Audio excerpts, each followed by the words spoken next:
Hi to our church family. Hi. I hope you're all doing well. We can't wait to get home and see all of you. We miss you. We've been asked to provide some food for thought in regards to our life, the things that have happened in the last year, and nothing like a near-death experience to have God step in and allow Him the opportunity to mold our lives through our prayer life, through our devotion time, our meditation time, just focusing more on God and just a different concentration level than we've ever had to opportunity to experience. So I was admitted to the hospital out here on March 12th, and on March 15th, when I was doing some meditating time, walking the halls, doing different things, I had something that kind of came to my mind, and I wrote this down on March 15th, and 3 days after I'd been admitted, and 3 days before my stem cell transplant on the 18th. So what I had wrote down is, you do great danger to yourself when the storm clouds loom over your head and you do not call out to Jesus, but instead you try to suck it up and do it yourself. Like the little children that come to Jesus, we are weak, helpless, and hopeless. So call out, because until the new heaven and the new earth are here, we have storm clouds. So everybody has their own storm clouds at one time or another. And then I had written down to look at Psalms 34, 17 through 19. It says, "The righteous cry out, and the Lord hears them. He delivers them from all their troubles. The Lord is close to the brokenhearted and saves those who are crushed in spirit. The righteous person may have troubles, but the Lord delivers him from them all." And the description we thought fitted well, and just within challenges that we're all faced with in life. It says, "We often wish we could escape troubles, the pain of grief, sorrow, loss, and failure, or even the small daily frustrations that constantly wear us down. God promises to be close to the brokenhearted, to be our source of power, courage, and wisdom, helping us through our problems. Sometimes He chooses to deliver us from those problems. When trouble strikes, don't get frustrated with God. Instead, admit that we need God's help and thank Him for being by our side."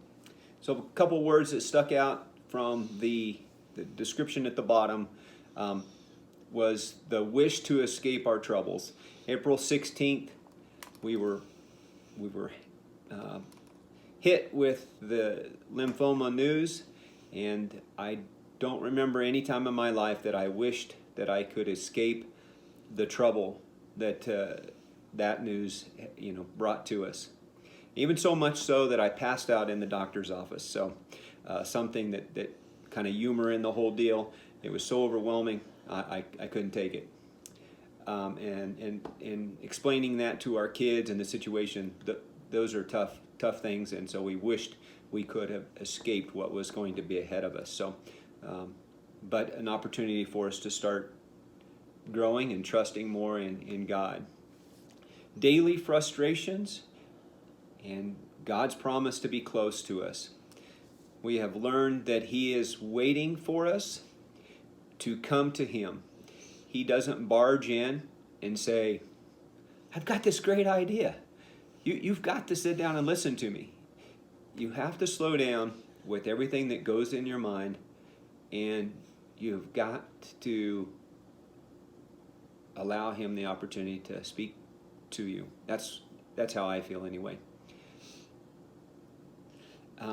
Sometimes He will deliver us, and we reflect back on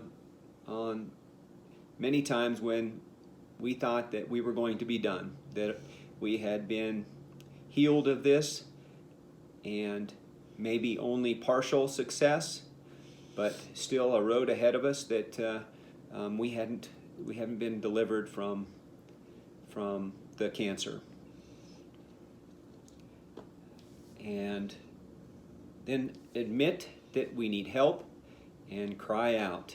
And we haven't cried out as much as you think you would. You think you would just constantly cry out.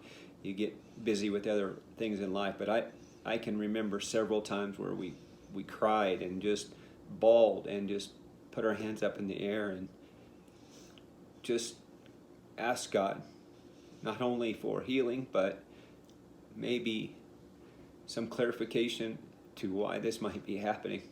All 5 of us crying out together. So real bonding time with our family and a real bonding time with God. And I'm thankful for that. You talk about praising Him in the storm. It's a challenge. But I know that when I stop and I just thank God for what He has done in our life, I feel better. I do feel better, and I'm thankful for that. Yeah, we're just so thankful for